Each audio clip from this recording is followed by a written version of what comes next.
Crescendo em Graça.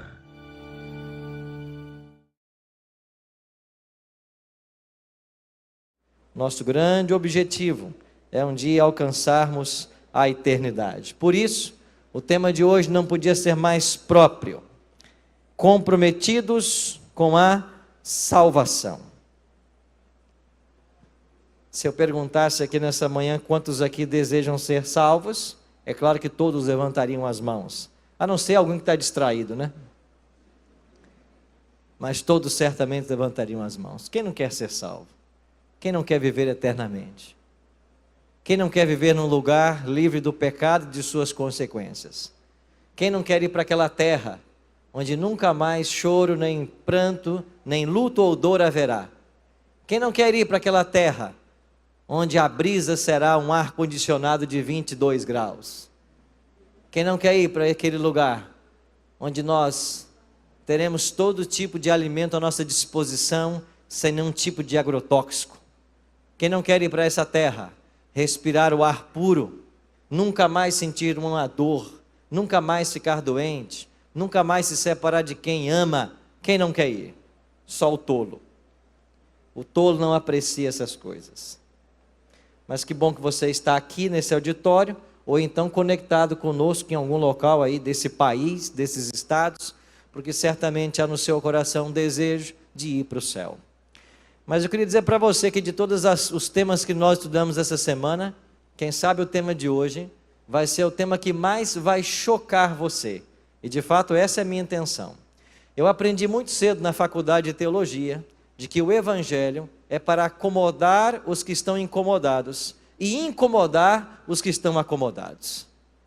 Então eu quero que você se prepare, porque a mensagem de hoje, ela vai mexer com as estruturas espirituais e com os conceitos de religião que você tem. E eu espero que lá fora ninguém queira me bater. Eu tenho muitos guarda-costas. Mas a mensagem de hoje vai mexer com nossa estrutura. E esse é o objetivo. Então se prepara, aperte o cinto, vamos decolar no estudo da palavra de Deus. Mas antes nós vamos orar. Feche seus olhos, ora comigo. Nosso Pai, o teu livro sagrado se encontra aberto em nossas mãos. Ele chegou até nós por um milagre. O Senhor quis preservar os textos que aqui se encontram. E nessa manhã, ao estudarmos mais uns desses textos, queremos suplicar que a tua vontade se cumpra em nossa vida. Queremos pedir que o teu evangelho brilhe forte em nosso coração. E que nós descobramos nesta manhã o segredo da salvação e da vida eterna. Em nome de Cristo nós te oramos. Amém. Abra sua Bíblia comigo, no livro de Paulo, na carta de Paulo aos Efésios. Efésios, capítulo 2. Talvez você está aí com o seu aplicativo. Abra então aí o aplicativo em Efésios, capítulo 2. Nós iremos ler 2 versos e aproveitando faremos um exercício. Como é que eu posso ser salvo? O grande desejo de todo cristão um dia é estar na eternidade. Mas eu não sei quanto tempo você tem de cristão, de adventista. Talvez você tenha 10, 20, 30, 40 anos, 50 anos. E talvez você não conseguiu ainda entender o segredo da salvação. E como é que Deus nos salva? Essa é uma dúvida constante que paira na mente de muitos cristãos. Como que finalmente eu posso ser salvo? Porque quando eu olho para as páginas da Bíblia, eu encontro homens como Daniel, como José, como Paulo. E quão distantes estamos desses homens? Eles estão salvos, e nós? A gente, quando se compara, nós parecemos anões espirituais. A nossa fé é pequena. Nós caímos constantemente. E todas as vezes que a gente abre esse livro, saltam gigantes. como pastor, que eu na situação que eu estou nessa manhã, como que eu vou ser salvo? Bom, essa pergunta que nós vamos responder. E vamos ler 2 textos. Vamos começar aqui. Efésios 2, 8 e 9. Queria que você lesse comigo.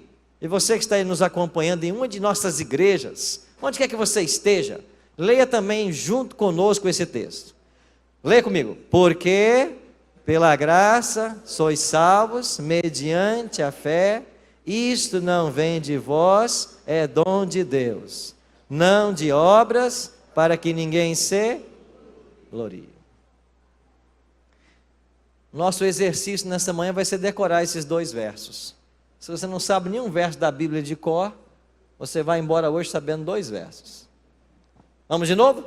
Mas ficou muito fraco. Tem gente que nem falou. Juntos. Porque graças sois salvos mediante a fé. Isso não vem de vós, é um dom de Deus, não de obras, para que ninguém se... Tá, vai ficar mais difícil agora. Vamos lá. Porque pela sois salvos mediante a... Isso não vem de... É o quê? Não de quê? Para que ninguém se... Ok, vai ficar mais difícil. Porque... Não, volta, está errado. Porque pela graça sois salvos. Isto é o quê? Não é de quê? Para que ninguém se... De novo, e aí acaba. Chega também, né? Porque...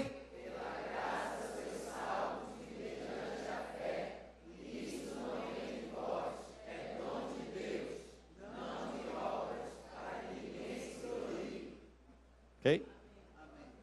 Decorou? Então você pode ir embora. Tudo que você precisava aprender hoje é isso.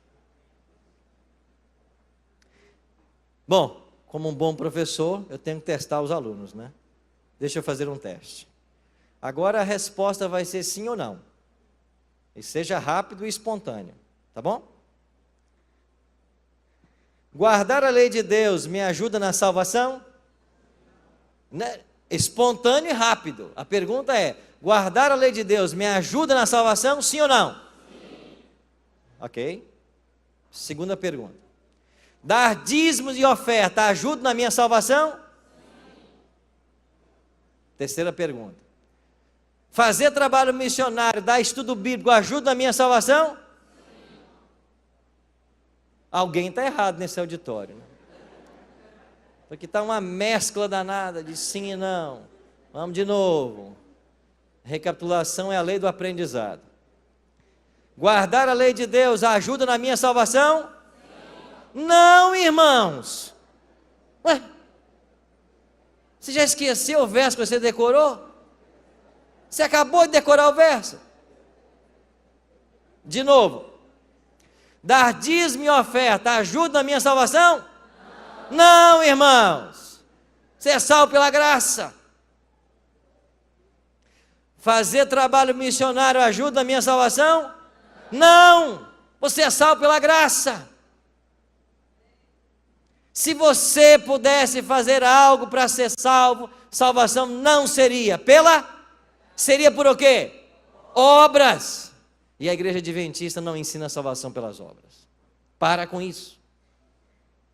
Muitos acham que ensinamos, nós não ensinamos. Nós ensinamos salvação pela graça. É isso que a Bíblia ensina, não só Paulo. Essa verdade é tão radical que o dia que você entender, você nunca mais será o mesmo cristão, o mesmo adventista. E se tem adventista ou cristão dentro da igreja que leva uma vida desgraçada, uma vida sofrível, é porque não entendeu ainda o Evangelho. Porque Cristo não libertou você para viver essa vida que você talvez viva. E sabe por que todo sábado, quando a gente vai pregar na igreja, a gente encontra um monte de cristão cabisbaixo, querendo abandonar a igreja, que não estuda a Bíblia, não lê lição, não faz trabalho missionário, não dá dízimo. Sabe por quê? É porque nunca entendeu como é que salvação funciona. Não existe texto mais radical na Bíblia do que esses 2 versos do apóstolo Paulo. Porque pela graça sois salvos. Mediante o quê? A fé. Mas espera aí. Como é que é a fé? Eu desenvolvo fé? E isso é um exercício mental que eu faço? Não, a fé é um dom de Deus. E quem é que recebeu fé? Quem? Todos. Só que a fé é um músculo. Ela se fortalece pelo exercício. O ateu, ele tem fé. Só que ele usa a fé para descrer do Deus que deu a fé para ele. Tem gente que acredita em Deus, mas não quer saber nada com igreja nem com Bíblia. Ele tem fé, mas ele não exercita a fé. Eu acabei de receber um telefonema saindo do hotel, lá do Espírito Santo. Um pastor me colocou em viva voz com uma família. Pastor Paulo Prazeres, que vocês conhecem, amigos de vocês da classe. Ligou para mim e disse: pastor, fala com essa família aqui. Eles estão aqui na igreja comigo agora. Tomaram a decisão por causa do seu programa, na Novo Tempo. Mas ele acabou de perder o emprego na prefeitura porque ele veio para a igreja no sábado. Eu disse assim para eles: meus queridos irmãos, a nossa jornada está quase terminando. Não se preocupe. O Deus que pede para você guardar o sábado é o mesmo Deus que nunca vai deixar faltar nada na sua vida. Isto é fé. Deus está permitindo que ele seja aprovado. Para quê? Para desenvolver fé. Mas a fé não é alcançada por um exercício mental. É um dom de Deus. E Paulo diz: não de obras, para que ninguém se glorie. Essa verdade é tão radical que, para que os discípulos entendessem bem, Cristo contou uma história e viveu outra. Qual foi a história que Jesus contou sobre essa verdade? Você conhece a história. É a história do fariseu e do publicano. Está lá em Lucas capítulo 18. Eu queria ler essa pequena parábola com vocês. Jesus disse assim: propôs também esta parábola a alguns que confiavam em si mesmos, por se considerarem justos e desprezarem os outros. Espera aí. Por que é que Jesus contou a parábola do fariseu e do publicano? Por que Jesus contou? Porque alguns confiavam em si mesmos, se achavam justos, e quando eles subiam no pedestal da justiça e da sua santidade, o que eles faziam com os outros? Menosprezavam. Você quer ver o principal indicativo de alguém que não tem Cristo no coração? De alguém que não está salvo? É tratar as pessoas com forma deselegante. É ser sem educação com as pessoas. É ignorar as pessoas. Esse é o primeiro indicativo que essa pessoa não tem Cristo no coração. Adianta pôr terninha, gravata, bonitinho, mas quando está aí na igreja ou lá fora, trata as pessoas igual cachorro? Adianta? Assim eram os fariseus.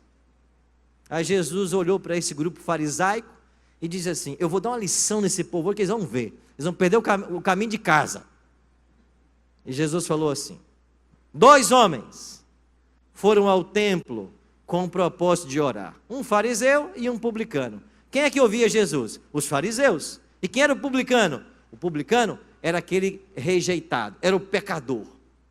Ninguém gostava dele. Tinha até um discípulo que era publicano. Quem era? Mateus. Ele era publicano. Porque os publicanos, além de pecadores e odiados, eles também cobravam impostos. Não tinha ninguém mais odiado. E se eu vivesse no tempo de Cristo, eu ia odiar igualzinho. Porque hoje eu odeio ter que pagar quase 40% de imposto para o governo. Você gosta de pagar? Começou o mês de março, eu recebi o informe de rendimentos. E lá está assim: imposto retido na fonte, Aí você fala, meu Deus, quanto dinheiro eu dei para esse governo que não faz nada com dinheiro. Eu entendo porque que eles odiavam esses publicanos. A gente vive algo semelhante no Brasil. Bom, irmãos, temos que amar, né? Vamos mudar o discurso. Não odeia não, eu estou brincando. Vamos amar, vamos orar mais por Brasília. Quarta-feira eu vou lá, em Brasília, orar por eles. Então estava lá, o cristão certinho e o pecador. O cristão certinho, posto em pé, orava de si mesmo para si mesmo: ó Deus, graças te dou, porque não sou como quem? Olha a oração da pessoa. Obrigado porque eu não sou como os outros. É o bonzão, né? Tem uma gíria aqui no Pará, para quem se sente assim um bonzão, né? Tem? É bonzão mesmo? Está se achando, né? Se acha. Aí sabe, né? Sabe ser bom. Melhor que todo mundo. Olha, eu não sou como os outros, roubadores, injustos, adúlteros, e nem ainda como quem? Esse aí, ó. Tá vendo, senhor, quem veio junto comigo? Olha. Cuidado, hein? Jejuo quantas vezes? E dou dízimo de quê? Hoje nós vamos jejuar, é? Jejum fraquinho, uma vez por ano. Fraquinho. Uma vez por ano você jejua? Isso é. Fariseu, terça e quinta. Toda terça e toda quinta eu jejuo. Você só jejua nos 10 dias de oração? Não, fraquinho você. Eu jejuo terça e quinta. Dou o dízimo de tudo que ganho. Sabe de que ele dava o dízimo? Da hortelã, do endro e do cominho. Quem é que diz que o fariseu dizimava essas especiarias? Cristo, lá em Mateus 23, 23. Jesus falou assim: vocês dão o dízimo do hortelã, da endro e do cominho. Jesus disse que eles davam. Agora deixa eu perguntar: quem é aqui o cristão nessa manhã que tendo em casa um pé de hortelã, quando ele dá 10 folhinhas, você vai lá e arranca a melhor folha para devolver de dízimo? Levante a mão. Se levantar é falso. Pois é isso que o fariseu fazia. Deu 10 folhas, ele arrancava uma para devolver de dízimo. Jesus falou que ele fazia isso. Também fazia do endro e também fazia do cominho. Então, quer um cristão melhor? O publicano, vamos para o outro agora. Estando em pé, longe, não ousava nem ainda levantar os olhos ao céu, mas batia no peito dizendo, o quê? Ó Deus, ser propício a mim? Pronto, ele não tinha nem coragem de olhar para Deus, ele só dizia assim: Senhor, tem misericórdia, ser propício a mim, pecador, seja bondoso, seja benéfico comigo. Aí Jesus terminou a história assim: digo-vos que este, o publicano, desceu justificado para a sua casa, e não aquele, o fariseu, porque todo que se exalta será o quê? Mas todo que se humilha será? Os fariseus ficaram nervosos com Jesus. Quer dizer então que tudo que a gente faz não serve para nada? A gente jejua terça e quinta, dá o dízimo da hortelã, do endro e do cominho, praticamos todos os rituais da lei, estamos na sinagoga todos os dias, e não está bom para o Senhor ainda? Jesus diz: não. Está justificado, está salvo. É aquele homem que vocês odeiam ali, mas que reconhece que é pecador e apela para a misericórdia divina. É ele que está salvo. Você entende por que Jesus contou essa história? É para ensinar para mim e para você que nada do que você faça poderá ajudar na sua salvação. Porque se puder, é salvação pelas obras. Jesus não só contou essa história, ele viveu uma história. Ele estava no Calvário, na sexta-feira, crucificado entre dois homens. A princípio, os dois injuriavam a Cristo, mas em algum momento, aquele que a tradição chama de bom ladrão, eu não sei se tem ladrão bom, né? Mas a tradição chama de bom ladrão, ele começou a observar o porte de Cristo, o comportamento dele. Como Jesus orou pelos soldados que o crucificaram, quando Jesus se preocupou com sua mãe João ao pé da cruz, quando Jesus apresentou palavras para aqueles que ali passavam de bondade e cortesia, e o coração dele começou a ser tocado. Em dado momento, esse toque do Espírito arrancou dele uma gratidão tamanha, que ele disse assim para Jesus: Senhor, quando vieres em teu reino, o Senhor é rei. Eu reconheço que o Senhor é rei. Quando vieres em teu reino, o Senhor se lembra de mim? O que Jesus disse para ele? Em verdade te digo, hoje estarás comigo no paraíso. Eu pergunto, aquele ladrão morreu na sexta-feira? Morreu ou não? Morreu. Está salvo ou não? Irmãos, está salvo ou não? Jesus falou a verdade ou mentiu para ele? Então ele está salvo? Tá bom, está salvo. Mas espera aí. Quantos sábados esse ladrão guardou? Quantos? Quanto dízimo devolveu? Quantos estudos bíblicos deu? Não, isso é injusto. Ele não fez nada e está salvo. E o fariseu faz tudo e não está? Por que ele está salvo? Porque você não é salvo pelas obras. Uma poesia dizia que esse foi o maior ladrão do mundo, porque ele roubou a vida inteira e na hora da morte roubou a salvação. Não, a poesia está errada. Ele não roubou a salvação.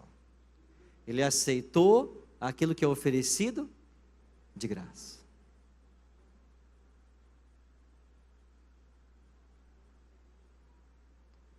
Ah, meus queridos, como nós precisamos olhar para esse livro e entender essa verdade.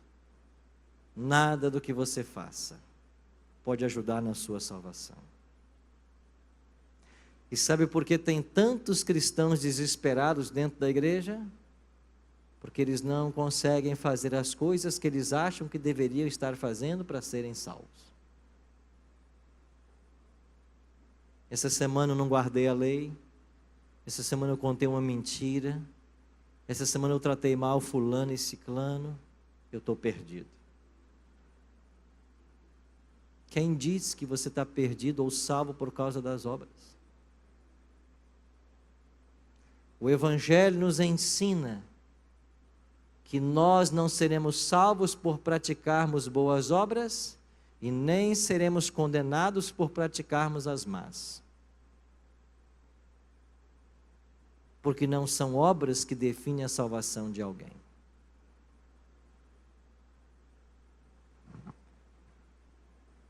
Vamos deixar que Ellen G. White nos fale também. O que escreveu Ellen G. White? O que é justificação pela fé? Que nós podemos colocar como um sinônimo de salvação. Ela diz assim: é a obra de Deus ao lançar a glória do homem no pó e fazer pelo homem aquilo que por si mesmo ele o quê? Não pode fazer. Isso é salvação. O que é salvação para Ellen G. White? É pegar a glória do homem, a sua justiça, as suas melhores obras e lançar na terra, lançar ao pó e fazer por ele aquilo que ele mesmo não pode fazer. Eu visitei em Roma essa escadaria. Os italianos a chamam de Scalera Sancta. Segundo a tradição, um anjo trouxe essa escadaria de Jerusalém para Roma, segundo a tradição católica. E essa escadaria originalmente estava em Roma, Ou melhor, desculpa, Jerusalém. Trouxe de Jerusalém para Roma. E originalmente essa escadaria estava em Jerusalém. E teria sido a escada que o Cristo desceu após o julgamento. Então a tradição católica ensina que aquela escada que Jesus desceu após Pilatos lavar as suas mãos, um anjo pegou essa escada e levou para Roma. E ela hoje está ali, do outro lado da rua, do batistério octogonal, atrás da Basílica São João de Latrão, ou San Giovanni Laterano. E o que ensina a tradição católica? Todo aquele que subir essa escadaria de joelhos, quando ele alcançar o topo da escada, ele tem o perdão dos seus pecados. Salvação pelas obras. No século XVI, um monge agostiniano chamado Martim Lutero, entendendo esse ensinamento da Igreja Católica, ele foi subir essa escada de joelhos. Ele havia comprado uma penitência. E enquanto ele subia essa escada de joelhos, o que aconteceu? Deixe que Ellen G. White conte. Lutero, ele ouviu uma voz claramente que disse para ele: o justo viverá pela fé. E quando ele ouviu esta voz, o justo viverá pela fé, ele ergueu-se de um salto e saiu apressadamente do lugar, envergonhado e horrorizado. E desde aquele tempo, viu mais claramente do que nunca dantes a falácia de se confiar nas obras humanas para a salvação e a necessidade de fé constante em que, irmãos? Eis o segredo da salvação. Quer ser salvo? Você tem que confiar exclusivamente nos méritos de Cristo. Não são os teus méritos, não são as tuas obras, são as obras de Cristo. Todo aquele que entrega a sua vida a Cristo e o aceita como Salvador, quando ele for diante do juiz de toda a terra, e Deus nos for julgar, ele não nos verá, nem nossas obras, ele verá Cristo e suas obras, e como ele não pode condenar o filho, ele te salva por tabela. É isso que salva você, é Cristo em você. Você sem Cristo não é nada. Você pode guardar a lei de Deus, você pode não matar, não roubar, ser fiel à tua esposa, pode dar dízimo e ter 30% de pacto, pode fazer trabalho missionário, trazer 40 almas por ano, ser ancião de igreja, você pode ser um rato de igreja, nada vai adiantar. Isso não pode ajudar uma vírgula na sua salvação, porque você é pecador, você depende da graça de Cristo, e enquanto Cristo não habitar esse coração teu, você está condenado, totalmente condenado. Você só pode ser salvo se Cristo habita no coração, porque é a nossa fé nos méritos dele, no que ele fez, que vai nos salvar. Mais nada. Essa verdade é radical demais.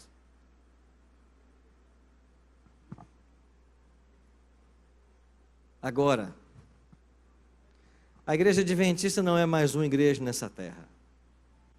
Nós não somos mais uma igreja evangélica tradicional. Nós somos a igreja remanescente. E por sermos a igreja remanescente, nós encontramos o equilíbrio do evangelho, a relação entre fé e obras. E como tudo que Deus faz é perfeito, você não precisa se afastar um verso da Bíblia para entender esse equilíbrio. Basta ler o próximo verso, que nós já decoramos, Efésios 2, 8 e 9, você só vai ler agora o próximo. O que diz Efésios 2, 10?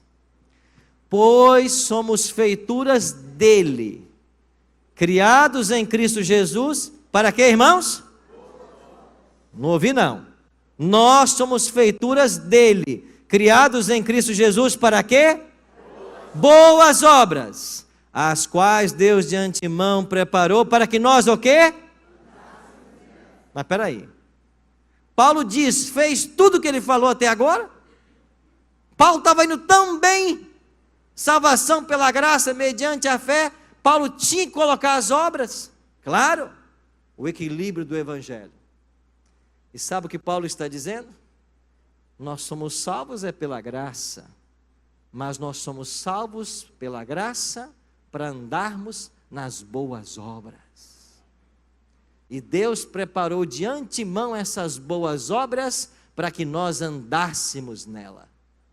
Então vou repetir 3 perguntas. Guardar a lei de Deus ajuda na sua salvação? Não. Mas todo que é salvo por Cristo guarda a lei. Dar dízimo e oferta ajuda na sua salvação? Não. Mas todo que é salvo por Cristo é fiel dizimista e ofertante. Fazer trabalho missionário, levar pessoas a Cristo, ajuda na tua salvação? Não. Mas todo que é salvo por Cristo, o primeiro desejo do coração vai ser partilhar Cristo com os outros. Você entendeu? Como é que se equilibra fé e obras? Então os adventistas não guardam sábado porque nós somos legalistas e queremos ser salvos pelas obras. Não. Nós guardamos o sábado porque Cristo um dia nos alcançou. E sabe por que é que muitos evangélicos por aí não guardam sábado? Porque Jesus nunca alcançou o coração. Porque o dia que Jesus entrar no coração, os 104 textos que estão na Bíblia sobre o sábado vai ter um significado diferente. Ontem teve um homem com a gente aqui. Eu não sei quem é ele. Ele estava aqui ontem à noite. Ele não é adventista. Ele é de outra igreja. Mas quando o culto terminou ontem e ele foi embora, ele disse para um amigo que estava com ele: eu preciso repensar a minha religião. Eu preciso repensar o sábado. Eu preciso repensar a minha crença de que a alma é imortal. Sabe o que é isso? É Cristo começando a entrar no coração.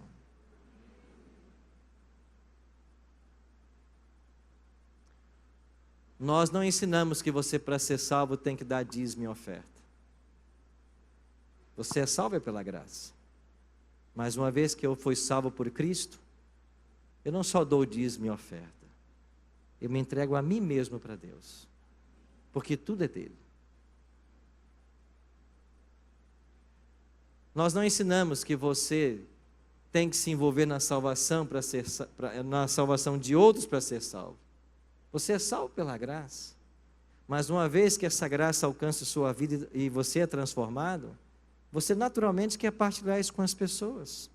Porque o que fez bem para você vai fará bem também para as pessoas que sofrem aí sem o Evangelho, que estão presas num monte de regulamentos que os homens colocam sobre as pessoas e que não levam a lugar nenhum.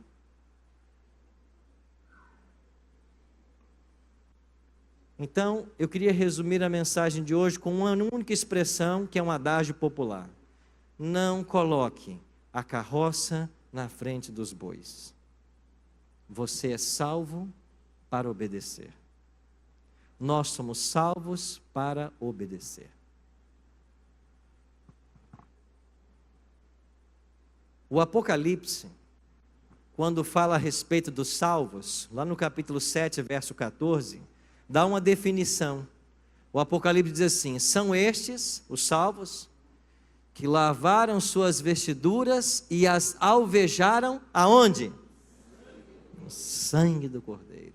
É o Cordeiro, é o sangue do Cordeiro que nos perdoa, que nos aceita, que nos salva. E uma vez que você aceita a Cristo como teu Salvador, não se engane, haverá ainda quedas, haverá falhas, mas todas as vezes que você falhar ou cair, você precisa voltar para a cruz para ser lavado pelo sangue do Cordeiro. Justificação não é uma coisa que acontece uma vez na nossa vida. Justificação, ela é diária, porque toda vez que você precisar da justiça de Cristo, ela aí vai estar. Por isso a palavra de Deus diz: 7 vezes cai o justo, mas 7 vezes se levanta, porque Deus o levanta. Eu recebi essa semana esse desenho no meu WhatsApp. A minha esposa me mandou. Quem pintou foi meu filho, Rafael, que assinou inclusive a pintura. Irmãos, o que é que meu filho pintou? Seja sincero comigo, me diga. Hã? Pintou o quê, irmãos? Que desenho é esse? A arca de quem? De Noé. Você pode achar que a pintura mais famosa do mundo seja Mona Lisa, que hoje está lá no Museu do Louvre, pintada por Leonardo da Vinci. Talvez você ache que a Capela Sistina, pintada por Michelangelo, dos anos 1508 a 1512, ele demorou 4 anos para pintar a Capela Sistina, o teto dela, seja a pintura mais linda do mundo. Não, irmãos, é essa arca que é. Olha que coisa linda. Nem Noé, com toda a sabedoria dele, teria dado o colorido que meu filho soube dar.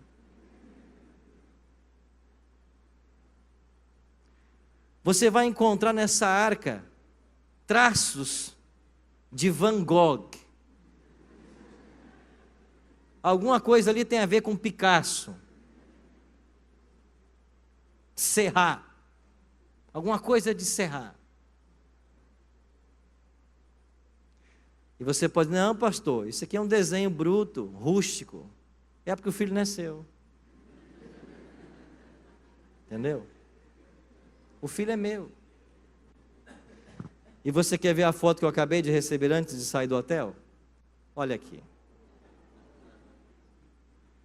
Aqui está o pintor, o gênio.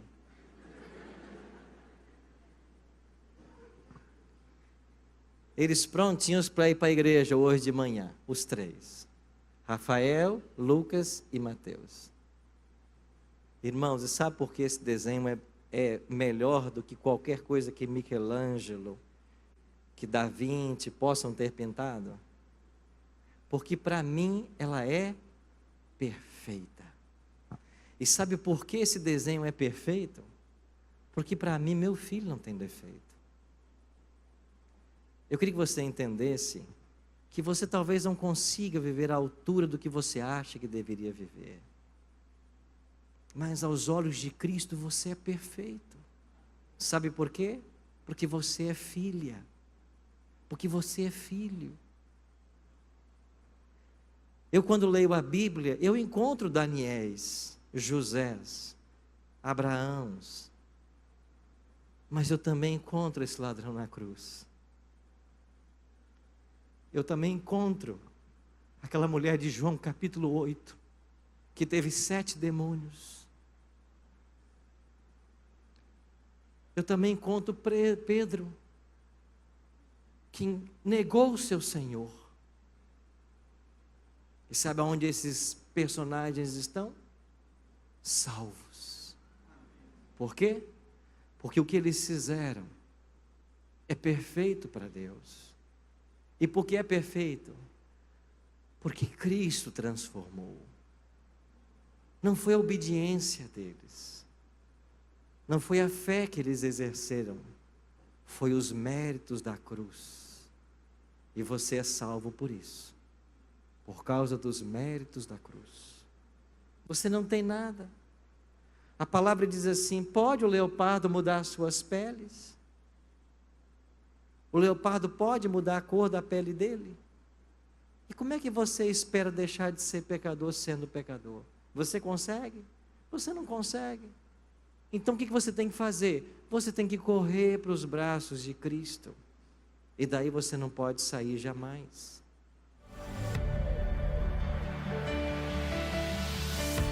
Crescendo em graça.